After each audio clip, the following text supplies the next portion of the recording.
The North Star State's trust is buried and billions are gone. It's criminal. Let's break it down. Against fraud. The performance audit shows the Behavioral Health Administration sent millions of dollars out the door in grants without making proper checks into who was receiving them. And that is not even the most jaw-dropping finding. Lou Raguse has tonight's top story. Lou? Julie, according to the nonpartisan legislative auditor, this is another case of mismanagement of taxpayer money. But perhaps the most explosive revelation is that managers within DHS, the Department of Human Services, tried to cover their tracks by backdating and creating new documents. I do want to talk about what a serious issue this is and how it is frankly unacceptable. Another sobering report by the Office of the Legislative Auditor, this one concerning the Behavioral Health Administration within the Department of Human Services, which issues grants to providers treating mental health and drug and alcohol addiction, hundreds of millions of dollars each year. The audit found them issuing grants to applicants without a bidding process. So what we saw is that there was multiple entities that could have been eligible, and they chose not to provide a justification for why they were picking those. This report is quite stunning. One outrageous example. The auditors found a grantee that was paid $672,000 for 1 month of work without any info on what they do. And the audit says the grant manager who paid it then left DHS a couple days later and became a paid consultant for that company. To me, that's criminal. Auditor Judy Randall says she was most shocked that during the audit, multiple DHS managers backdated or created new documents to try to cover their tracks. Frankly, in the 27 plus years I've been with OLA, I have never seen this before. I will say we have had suspicions periodically, but we have never been able to prove it, to document it, and we did in this case. And it's very troubling. Temporary DHS Commissioner Shireen Gandhi's response. I was shocked to hear this information in the exit conference. And it is absolutely unacceptable that any staff would provide anything other than accurate representation of the work done to an auditor. Now, there were a lot of questions from lawmakers about whether this audit should result in criminal investigations. So we'll see what comes from that. The Office of the Legislative Auditor provides recommendations both to the department and to lawmakers in case law changes are needed. Just one more time of what the auditor said regarding this fabrication of documents. She called it a systemic problem within DHS. I mean, Lou, it just seems like every time you think it can't get worse, it does. I do think this is jaw-dropping. You mentioned that they were talking about criminal investigations. I think I speak for a lot of people watching right now who really want there to be some kind of accountability. Did you get any sense from that meeting today or in talking to any of your sources that there actually will be accountability? Well, no, that's something that's going to require some follow-up, because one problem the auditors had is they didn't have subpoenas to issue to people that no longer work for the BHA within the DHS, and so they couldn't bring those people in and question them. And so it would take an outside agency such as law enforcement to look into it. Just unbelievable. All right. Thank you, Lou. These numbers? They're not just some boring bureaucratic screw-up. No, they're a flat-out indictment of the people in charge. A nonpartisan audit just ripped the mask off the Minnesota Department of Human Services. And what's underneath is ugly. We're looking at a culture of lies. Think about it. Millions of taxpayer dollars handed out without a single person checking the math. But it gets worse. Investigators found out that the people running the Behavioral Health Administration weren't just messy. They were faking it. They were cooking the books. We've got backdated documents, forged signatures, and the kind of cover-up that would make a mob boss blush. When the auditors showed up, these officials didn't help. They scrambled to hide the mess the Walz administration created. This isn't a clerical error. It's a gut punch to every honest citizen. You were told your money was going to help people who actually need it. Instead, it was sucked into a black hole of greed and corruption. Follow the money, and you'll find a path paved with pure greed.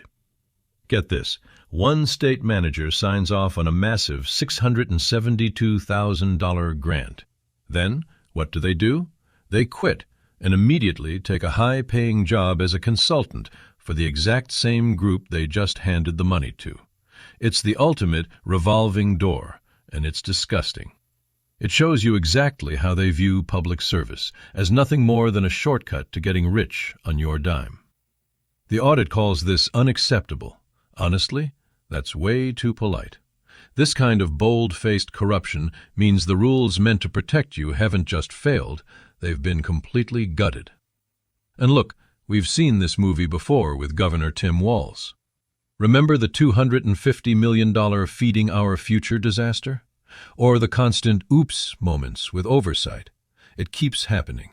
Every single time they promise to fix it.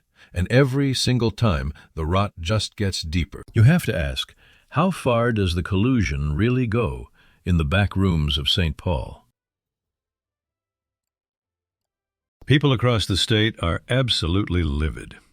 Whether it's in the halls of the legislature or at your own kitchen table, everyone's asking the same thing. When do the handcuffs come out? Legal experts are saying what we already know. Faking government documents isn't just a fireable offense, it's a felony, plain and simple. Now there's a massive push for a full-blown criminal investigation into the people who tried to play the auditors for fools. Commissioner Shireen Gandhi stood there in front of the committee looking shocked, but come on. We're past the point of excuses. The DHS has zero credibility left. It's a total collapse of the deal between the government and the people. If they can't be trusted to handle your money without stealing it or losing it, why are they even there? The heat on Governor Walz is hitting a breaking point. The story of competent leadership is dead. The reality? It's just managed decline, and a lot of people getting rich off the system. You can't fix this with a shiny press release. It takes justice. To really get why this matters, you have to look at the track record. This latest audit isn't a one-off fluke. It's a symptom of a much bigger disease. Over the last few years, Minnesota has watched billions of taxpayer dollars vanish into thin air. Fraud in unemployment insurance, the total mess of COVID relief. The sheer scale of the failure is hard to even wrap your head around. Every single report tells the same story. Nobody's watching the till, nobody cares about the rules, and a thick wall of bureaucracy protects the powerful from ever facing the music. But the whistleblowers are finally talking, and the cracks are showing. We're watching the total breakdown of a political machine that cares way more about its own agenda than it does about honesty. Even the feds are starting to take notice now, and Washington might be stepping in soon. The whole country is watching Minnesota to see if anyone actually pays the price for this. Walz's legacy? It's looking like it'll be defined by this dark era of corruption. The evidence is right there. The audits don't lie. And frankly, we're all out of patience. What we're seeing in Minnesota is the death of honest government. When the people in power decide to just invent their own reality because the truth is too ugly, they don't deserve to lead anymore. This investigation laid bare a whole architecture of fraud that grew right under the noses of the people who promised to look out for the most vulnerable among us. It's a scandal of the highest order. Moving forward, we need more than just apologies. We need the money back, and we need reforms that actually mean something. The millions that were stolen have to be found, and the people who built this culture of corruption need to face the full weight of the law. Fixing the North Star State isn't going to be easy. It starts with a complete housecleaning of the departments that failed us so miserably. We're staying on top of this as the fight for Minnesota's soul enters its most critical hour. The truth is out there now, and the consequences? They're coming. Ending. This report is complete, but the fight is just beginning. Subscribe now to stand with us.